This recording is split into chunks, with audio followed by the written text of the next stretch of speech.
Every year on August 19th, we recognize International Orangutan Day. Did you know these intelligent and gentle primates are under great threat of extinction primarily due to loss of habitat? Fortunately, there are things you can do at home to help prevent and save these wonderful animals. Peter, let's see how much you know about orangutans. Okay. Orangutans are the largest tree-dwelling animals on Earth. True or false? That is true. That is true. Orangutans are red-haired apes that live where? A, in the tropical rainforests of Sumatra and Borneo in Southeast Asia. B, live only in Nigeria in Africa. And C, live throughout Africa. Oh, that's A, I'm sure of that. That's true. Orangutans live only on those two islands, Sumatra and Borneo. Orangutans are the only great apes of Asia, and it appears that they are of African origin, but dispersed about 50 million years ago. The average height of an adult male is about 55 inches tall, and they can weigh up to 200 or so pounds. Orangutans have an enormous arm span. A male orangutan has an arm span of about 2 meters, which is 6.6 feet, and can even be up to 8 feet from fingertip to fingertip in the case of a very large male. Orangutans are among the most sexually dimorphic of the primates, and an adult male may be 3 times heavier than an adult female. Speaking about the males, here's a question for you, Peter. Once a male develops these, he won't tolerate any other adult males in his vicinity and competes with them for access to receptive females. What are these? Their bright orange color coats? A functional opposable thumb and an opposable big toe? Or cheek pads? Well, I don't know, but I thought the juveniles are orange, and I know their thumbs are not going to become I'm going to have to say the cheek pads. I don't know why. Cheek pads are correct. Sexually mature males develop cheek pads which frame their faces and make their heads look larger, and in the wild, some males won't develop these cheek pads until they're about 30 years of age. All orangutans do have hands that are very much like ours. They have 4 long fingers plus an opposable thumb. Their feet have 4 long toes plus an opposable toe. Right, that's really interesting, Isn't that? Yeah. Cheek pads are also thought to help extend the range of their vocalizations. And speaking of their vocalizations, orangutans are noisy animals. Orangutans make loud howls and bellows that can be heard from miles in the rainforest. It's usually the males that make these calls, usually to warn other males in their territory and to attract females. And researchers have identified at least 32 orangutan vocalizations.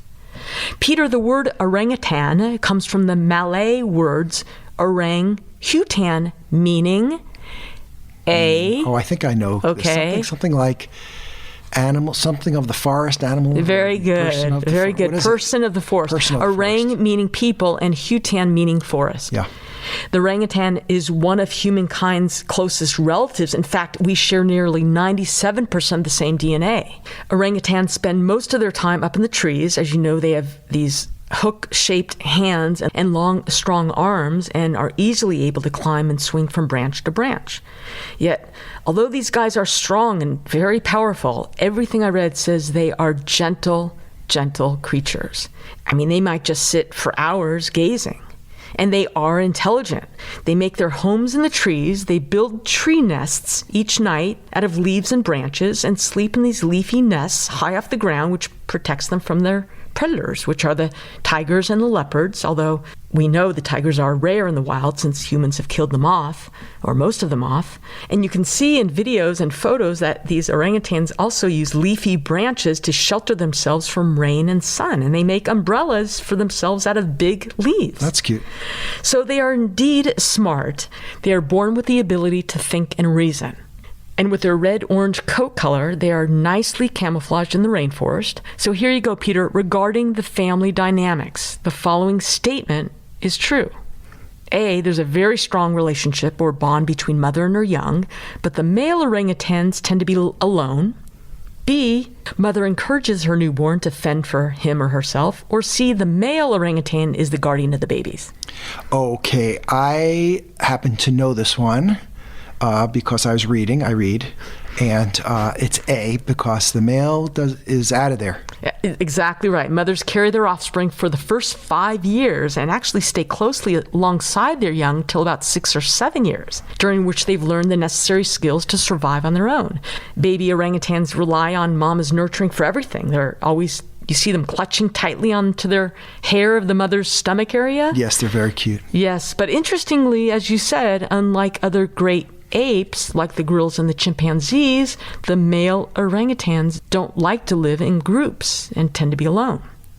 So females give birth about once every 8 years. And like you said, newborns are very cute with their pink faces that actually change color as they age a little bit, get a little darker.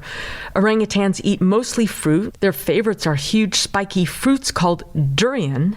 But there are actually a few hundred different kinds of fruits they can find in the rainforest. They also eat some flowers, honey, bark, leaves, and insects. The lifespan of orangutans in the wild is what? I know that one too. 30 to 40 years? Yes, 30 to 40 years. Yeah. Orangutans are indeed endangered. Peter, an ingredient found in many everyday foods and cosmetic products, is contributing to the rapid deforestation of their habitats. What is this ingredient? Oh, that is palm oil, and I'm going to be speaking about that in a moment. That's right. And according to the Sumatran Orangutan Society, orangutan habitat in Sumatra and Borneo is being cleared at an alarming rate for conversion to oil palm plantations. On Sumatra, there's now more than 4 times as much land cultivated with oil palms as there is orangutan habitat remaining. Lori, I wanted to add a little bit more about the connection between the palm oil cultivation and use and the bad situation orangutans are around the world. Their habitat is being destroyed. Palm oil, first of all, is used in many products, some foods and some household products. The use of palm oil has become more and more prevalent in many foods, including instant noodles and margarine and many prepared breads. And it's just not a healthy fat, so you want to avoid eating it. As you mentioned, the source of it is the oil palm tree. This originated in Africa, but now is all over Southeast Asia, Malaysia, and Indonesia, especially. And the cultivation of palm oil is really terrible for the rainforest. They are basically cleared, and the palm oil tree fields are planted, and this results in the destruction of the orangutan habitat. About 1,000 to 5,000 orangutans are killed every year because of palm oil development, and they have indeed lost about 90% of their primary rainforest habitat. Wow, I didn't realize it was so high, 90%. Yeah. Furthermore, palm oil cultivation is bad for the environment. It messes up the water table, it decreases biodiversity, obviously, and contributes to climate change through a variety of mechanisms. Now, a little bit more about the products. If you go into your typical grocery store, about half of the food products and household products sold in North America have palm oil in them. And it's very sneaky because it can be listed in the ingredients under a large variety of names, some of which don't seem to be equivalent to palm oil. So you need to do a little reading about this. And really what you need to do is just avoid purchasing or using any of the products and foods that have palm oil. It's very prevalent in lipstick and shampoos and washing detergents, and it's just hiding everywhere. It's become so common. Truly, it's putting so much pressure on the wild orangutan populations. Going even further than that, the whole industry is bad for the local communities. It doesn't supply good, sustainable economics for the locals. There is one more thing I want to add, this sort of controversial area about whether palm oil can be grown sustainably. There is a certifying organization called RSPO, which is supposed to verify that your palm oil has been obtained sustainably, but most sources I found are highly suspicious about this and recommend just avoiding its use altogether, which is what we try to do. But, going through this, Lori, I've become much more aware. We've been avoiding palm oil, but I think it's hiding in more of our products than we were aware. And we should look at this a little bit further, don't you think? Absolutely. Okay, so if you've been tuning into the show, you know where we stand on the ethics of palm oil. Its production is a major cause of deforestation and habitat loss, specifically for orangutans. And since it's used in about half of the products on supermarket shelves, one might ask, is it healthy to consume? Well, the answer is no. Palm oil is extremely high in saturated fats. 1 tablespoon of palm oil contains 55% of the daily recommendation of saturated fat. Remember the difference between unsaturated and saturated fats? Unsaturated fats are found mainly in plants. These fats, usually known as the good fats, because they're very beneficial to one's health. They can lower the level of the bad cholesterol in your blood and increase the good cholesterol. Food examples are nuts, seeds, avocados, and oils like olive oil and canola oil. And then you have your saturated fats or bad fats. Why are they bad? Because they're known to be associated with increased risk of heart disease, cancer, and stroke. How does that happen? Well, in a nutshell, these fats, unlike the unsaturated fats, are solid at room temperature. So just think of them as solidifying or being solid in your arteries and heart, causing stroke and heart attacks. Where do you find these saturated fats? Chicken, beef, pork, lamb. Saturated fats are also in cheese, butter, ice cream, and guess what? In palm oil. Number 1 cause of death for both men and women in the U.S., heart disease, followed by cancer. Not to mention we're all getting fat too. And of course, with that comes high blood pressure and diabetes.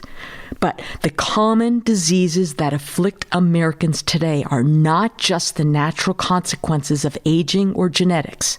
It's our diets. It's all the animal products and saturated fats we're consuming. And we know, and studies show, that as animal products increase in a nation's diet and a population, we see the risk of cancer, heart attack, and stroke go up accordingly. Americans are eating huge amounts of saturated fats in their diets. And this comes from animals and animal products like cheese. And I know I'm digressing here. Americans love cheese. According to a recent study, Americans are eating 23 pounds of cheese each year, triple the amount consumed in 1970. And did you know that cheese is addicting? Yes, you can become addicted to cheese. You see, the main protein in cheese is casein. And when you digest this milk protein, casein, you get a product called casomorphine. Casomorphine, like morphine, triggers the opioid effect in the brain. It's the brain chemical responsible for feeling of pleasure, feeling of euphoria. Casomorphine has the opioid effect, hence cheese is addictive. And indeed, I think if you ask any vegan, most of them would say the hardest thing they had to give up when becoming vegan was the cheese. At least that certainly was the case for me and Peter. Anyway, Americans love fat, especially the fat you find in animals and their products, the saturated fat. Okay, so let's get back on track here. Palm oil, extremely high in saturated fat. So now switching gears, because recently a ban went into effect, eliminating trans fats from packaged items and restaurant foods. Trans fats or trans fatty acids, we sort of always heard they were bad for us, but what are trans fats? Well, they're formed when liquid oil is treated with hydrogen gas and made solid. And by the way, by doing this, you increase the shelf life of foods. So that's a good reason why food manufacturers would want trans fats in their products. And they are bad for you. So we talked about saturated fats, right? The bad kind of fat, the kind of fat that is in animal products and clogs your arteries. But trans fats are even worse. Trans fats raise LDL, bad cholesterol, and make you more likely to get heart disease and stroke. And they also lower HDL, the good cholesterol. So you find them in a bunch of snack foods like cookies, crackers, margarine, microwave popcorn, French fries, and other fried fast foods. And it's been shown there's an increase in death from many causes associated with a high intake of trans fats. Higher intake of trans fats have been consistently associated with an increased stroke rate in various population studies. Now, back in January 2006, the FDA required the food industry to openly note the amount of trans fats in foods on the nutrition facts label. And shortly later, I think it was the same year, 2006, New York City was the first city in the U.S. to ban trans fats in foods sold by restaurants and bakeries. And then the trend started going in that direction, slowly pushing to get these fats out of our foods.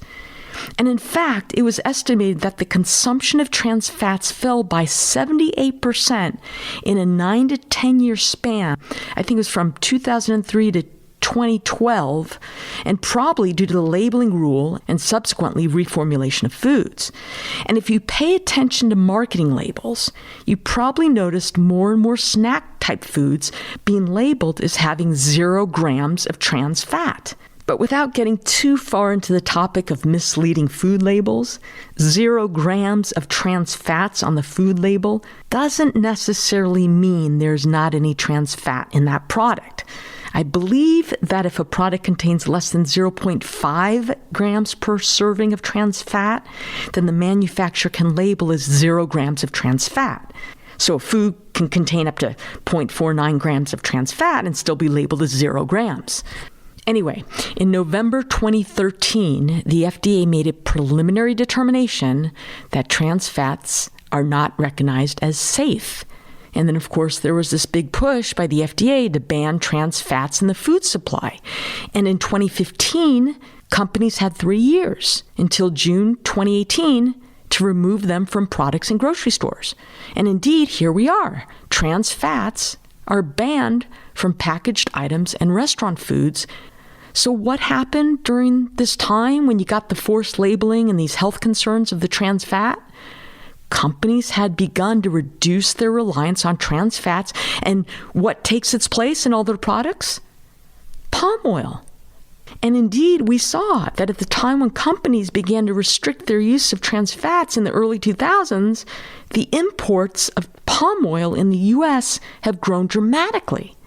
In 2012, the United States imported around 7 times as much palm oil as it had in 1999 when the FDA first proposed mandatory labeling. And the decreasing use of partially hydrated oil was one of the reasons. And according to USDA data, U.S. imports of palm oil more than doubled between 2005 and 2012. So, most American consumers have likely increased their consumption of palm oil over the last several years.